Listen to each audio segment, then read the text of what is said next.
welcome back. Today, we are tackling one of the biggest roadblocks on the journey to personal growth and self-improvement: the fear of speaking English confidently. You know, over the years, I've realized that English fluency isn't actually a language problem. It's a psychology problem. When people tell me, "Sarah, I know all the grammar rules. I can read perfectly and I understand everything someone says to me. But the moment I open my mouth, my mind goes completely blank." Does that sound familiar? The reason this happens is not because your vocabulary is weak. It's because your brain is trying to protect you from a perceived danger. In our evolutionary history, being judged or rejected by the group was a threat to survival. Today, when you stand in front of colleagues, a boss, or even native speakers, your brain treats a potential grammatical mistake like a literal threat. Your heart races, your palms sweat, and your tongue gets tied. But here is the absolute truth you need to internalize today. No one is judging you as harshly as you are judging yourself. When native speakers or professional audiences listen to you, they aren't waiting for you to trip over a verb tense. They are listening to your ideas. They care about your value, your perspective, and what you bring to the table. Communication is about connection, not perfection. If you can pass your message from your mind to theirs, you have succeeded. It doesn't matter if you used "in" instead of "on" along the way. To build real confidence, you have to shift your focus. Stop looking inward at your own anxiety and start looking outward at the value you are providing to the listener. Think of English as a tool, like a hammer. You don't look at a hammer and say, "Oh, is this hammer beautifully polished and flawless?" No, you just use it to build something. Use English to build connections, to share your knowledge, and to grow your career. Another major trap is the fluency illusion. We often look at people who speak effortlessly and think they were born that way. They weren't. Every single confident speaker you see today was once stuttering through their sentences. The only difference between them and you is that they were willing to look foolish for a little while so they could become great later. You have to give yourself permission to make mistakes. Think of mistakes as data. Every time you mispronounce a word or hesitate, your brain learns. But if you never speak out of fear, your brain never gets the data it needs to improve. So, my challenge to you for the next week is this: lower your bar for perfection. When you speak, speak with conviction. Even if you make a mistake, say it with confidence. You'll be amazed at how people respond to your energy rather than just your grammar. Now, breaking the mental barrier is just the first half of the battle. To truly master the flow and energy of a confident speaker, you need a different kind of drive. And to talk about that practical, unstoppable momentum, I'm going to hand it over to Mark.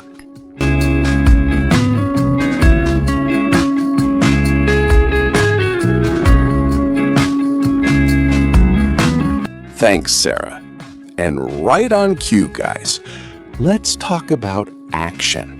Because let's be completely honest with ourselves. You cannot think your way into confidence.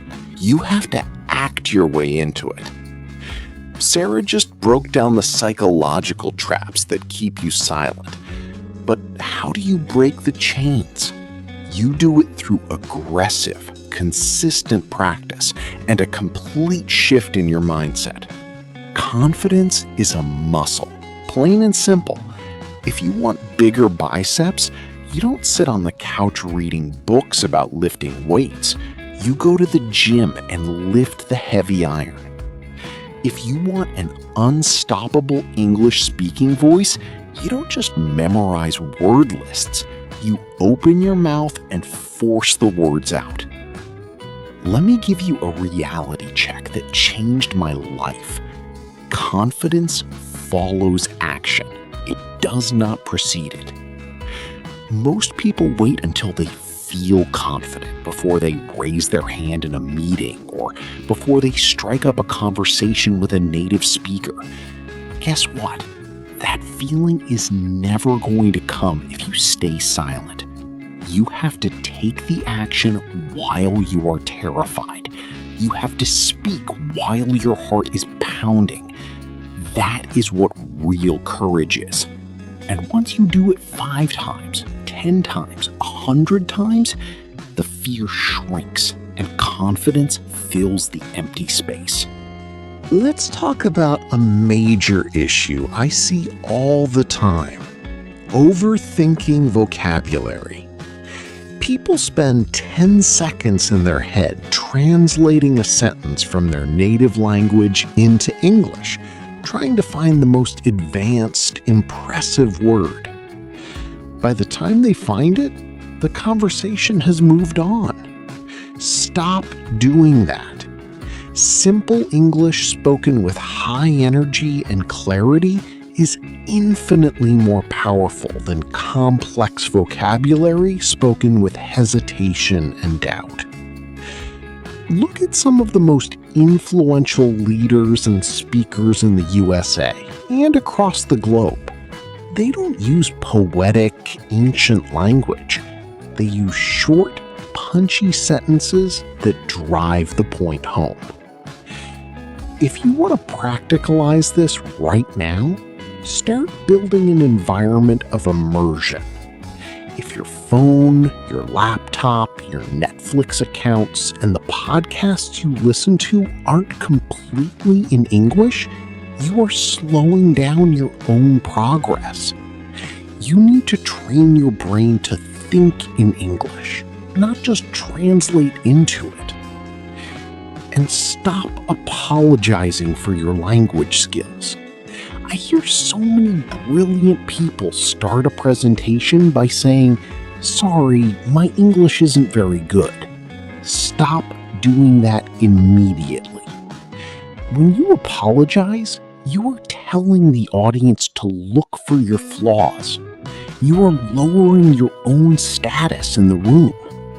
Stand tall, take a deep breath, and speak. Your voice matters. Your ideas matter. And the fact that you are mastering a second language is a sign of high intelligence and ambition, not something to be ashamed of. This journey is about discipline. Commit to speaking out loud for at least 10 to 15 minutes every single day. Even if it's just reading a book out loud to an empty room or recording voice notes on your phone. Get used to the sound of your own voice dominating the language. The world is waiting for your ideas. Don't let a fear of grammar hold back your career, your dreams, or your potential. Take action today. Embrace the discomfort and watch how fast your life changes. Thank you guys so much for watching. Hit that subscribe button, leave a comment below telling us what your biggest challenge is with English, and we will see you in the next video. Keep pushing, keep growing.